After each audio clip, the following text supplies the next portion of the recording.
mencoba berkoordinasi dengan Wali Kota Padang, Bapak Mahyildi Ansyarullah. Baik, Pak Wali, tadi sudah disampaikan memang dibutuhkan ketegasan dari pemerintah Kota Padang untuk upaya bagaimana menghimbau masyarakat untuk mematuhi fatwa MUI maupun maklumat MUI Sumatera Barat ini. Seperti apa kebijakan yang dilakukan oleh pemerintah Kota Padang ini, Pak Wali? Ya, dengan telah difatwakan ada maklumat MUI dan kemudian juga dari Kapolri juga sudah ada maklumat, dan kemudian juga kita dari pemerintah Kota Padang juga sudah mengambil sikap dan keputusan, maka oleh sebab itu tentu kepada seluruh warga Kota Padang ya, kita harapkan melaksanakan ini dengan sepenuh hati, dengan sebenar-benarnya, dan siapa saja yang ada di Kota Padang itu kita harapkan memberikan dukungan untuk bisa ini terlaksana secara lebih baik. Dan untuk itu dari petugas-petugas yang kami miliki ya, Satpol PP dan kemudian juga SK4 tentu juga kita akan turunkan dalam rangka untuk terjaminnya terlaksananya keputusan daripada pemerintah Kota Padang dan juga implementasi daripada maklumat MUI tersebut. Dan di lapangan tim tetap kita turunkan, namun demikian tentu kita mengharapkan dukungan dan partisipasi daripada kita semua, karena kita dari Satpol PP kita, SK4 kita jumlahnya tidak banyak, sementara masjid musala di Padang ini lebih 1.600. Maka soal itu tentu dukungan daripada seluruh pihak, karena ini kita lakukan adalah dalam rangka untuk memberikan perlindungan kepada masyarakat kita agar wabah dari COVID-19 ini tidak meningkat dan bisa kita eliminir dari hari ke hari. Itu harapan kita. Untuk itulah ketaatan kedisiplinan kita adalah hal yang sangat menentukan untuk ini terlaksana dengan sebaik-baiknya. RT dan RW setempat di pemukiman warga, apakah juga terlibat untuk bagaimana kembali mengulang, menghimbau masyarakat untuk mematuhi fatwa MUI dan juga maklumat MUI Sumbar ini, Pak Wali? Ya, insya Allah hari ini kita akan turunkan para dai, para mubaligh yang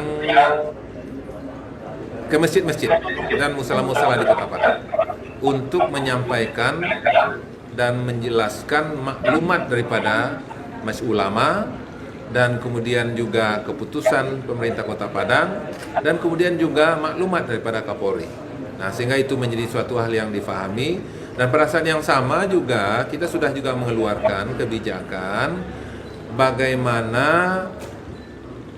RT di Kota Padang untuk proaktif mendata daripada warga yang baru datang ke Kota Padang agar mereka bisa melaksanakan karantina mandiri, dan kemudian juga kepada warga yang baru datang di Kota Padang, maka kita harapkan juga untuk melaporkan dirinya ke RT dan sekaligus juga ke puskesmas.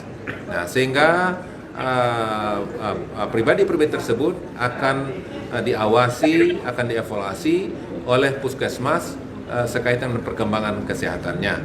Dan kemudian pada saat yang sama juga kita sudah mengeluarkan instruksi Wali Kota Padang untuk kepada warga Kota Padang yang keluar dari rumah dalam keadaan terpaksa, maka mereka harus menggunakan masker. Demikian juga untuk warga yang baru datang ke Kota Padang, mereka juga harus menggunakan masker. Bahkan kita berikan sanksi kepada mereka bagi mereka yang tidak menggunakan masker. Dan kemudian juga kita juga sudah memberlakukan yaitu jam malam di Kota Padang mulai daripada jam 22 WIB sampai jam 6 pagi agar jam tersebut itu juga dipatuhi oleh seluruh warga Kota Padang dan juga yang datang Kota Padang. Jadi upaya-upaya itu kita mencoba untuk memaksimalkan. Nah, sehingga apa yang menjadi harapan kita semua, Padang cepat terbebas dari COVID-19 ini dan kemudian warganya yang positif kembali sehat dan kemudian sehingga aktivitas bisa seperti semula. Itulah harapan kita dan ingin kita dalam waktu yang lebih cepat ini bisa terlaksana ke depan. Baik, dan selain itu Pak Wali mungkin bantuan atau respon dari pemerintah Kota Padang untuk masyarakat yang terdampak dari COVID-19 ini, mungkin perekonomian yang lemah ataupun kendala dari pekerjaan mereka ini seperti apa Pak Wali? Ya, jadi kita dari RT juga sudah mendata masyarakat yang terdampak ekonomi dari COVID-19 ini itu, dan insya Allah secara bertahap akan kita gulirkan bantuan kepada mereka. Yang pertama dulu kita akan utamakan data BDT yang dikurang oleh pemerintah dari Kementerian Sosial, dan kemudian kalau seandainya ada di antara masyarakat yang di luar itu, maka ini juga akan kita validasi sehingga setelah itu akan kita lanjutkan. Dan inilah sekarang ini juga kita sedang mendialogkan dengan Bapak Gubernur ya tentang bagaimana realitas di Kota Padang. Karena Kota Padang ini berbeda dengan daerah lain di Sumatera Barat. Kenapa? Karena warga Kota Padang ini banyak pedagang kecil dan menengah. Kemudian mereka banyak yang sebagai pegawai harian, dan kemudian juga mereka banyak yang bergerak di sektor informal. Nah, maka itu tentu dampaknya COVID-19 ini lebih besar, dan hitungan kita kemarin itu peningkatannya itu dari data nasional itu sampai hampir 100% tambahannya. Jadi maksud itu, dan jumlah orangnya itu diperkirakan lebih 400.000 orang. Ini data sementara yang ada. Itu makanya inilah yang sedang kita lakukan langkah-langkah untuk mengatasinya dengan memberikan bantuan kepada masyarakat. Nanti diantaranya adalah beras diantaranya, dan kemudian juga bantuan yang lain.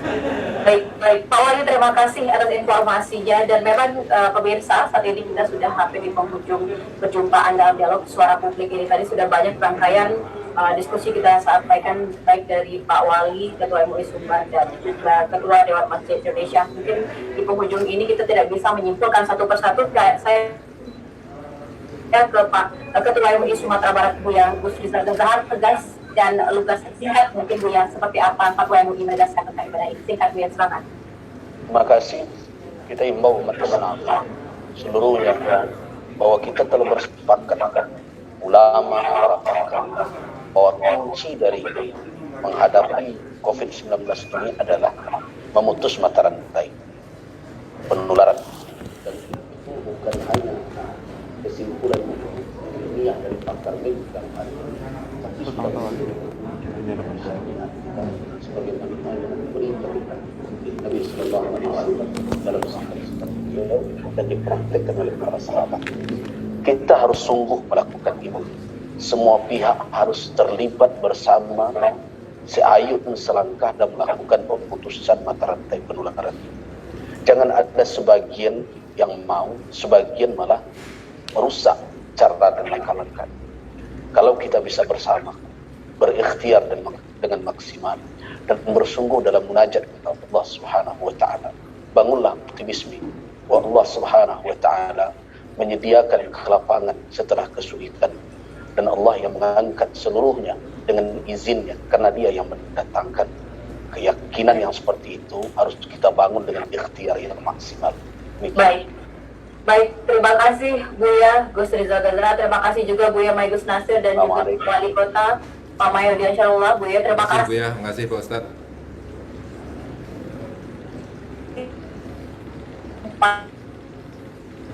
Juga kesehatan dan selamat bertugas kembali. Demikianlah pemirsa.